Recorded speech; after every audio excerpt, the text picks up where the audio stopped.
বলা হয় যে ড্রেস, রিবন এবং আইডি কার্ড ছাড়া কেউ বিশ্বাস করবে না। যেগুলো বলা হয়েছে তুমি কি সেগুলো সব পেয়েছো? তুমি আই কার্ডটা একটু দেখাও। ওকে, ঠিক আছে, রাখো। আচ্ছা, তোমার ড্রেসটা একটু দেখাও তো। এসিকেও অ্যাটেন্ডেন্ট ড্রেস, রিবন। আচ্ছা, এই জিনিসগুলো হাতে না পেলে এই কাজটা কি বিশ্বাস করা যায় অরিজিনাল হবে? বিশ্বাস করা যায় না। অনেকে আছে সাদা জামা দিয়ে হাতে ধরে চলে যায়, তাই তো?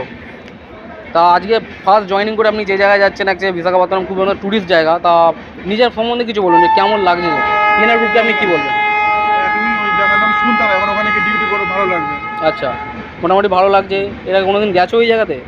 কোনোদিন যাওনি। তা তোমার এলাকাবাসী থেকে আরও যে তোমার বন্ধু বান্ধব আছে তাদের উদ্দেশ্যে তুমি কী বলবো? তারা এখানে গিয়ে ছেলে ক্যান্ডিডেট কি আমাদের তারও আমি লাগবে? যদি গিয়ে দেখি যে ভালো আমার কাজটা মনে হচ্ছে, তাহলে আমি অবশ্যই করে দিয়ে যাবো। নিশ্চয়ই। তাহলে যাই বলেছে, বলছি তুই যা, তাহলে আমি যাবো। ওকে ওকে, তো থ্যাংক ইউ ভেরি মাচ। মন দিয়ে কাজ করে। হ্যাঁ, আর একটা কথা, নতুন জায়গায় যাচ্ছ, সব কাজে কিন্তু 19-20 কিছু না কিছু প্রবলেম থাকে। তা বলে এই নয় যে নিজের মানে কাজকে রাগ করে ছেড়ে চলে, এই ভুলটা যেন করো না।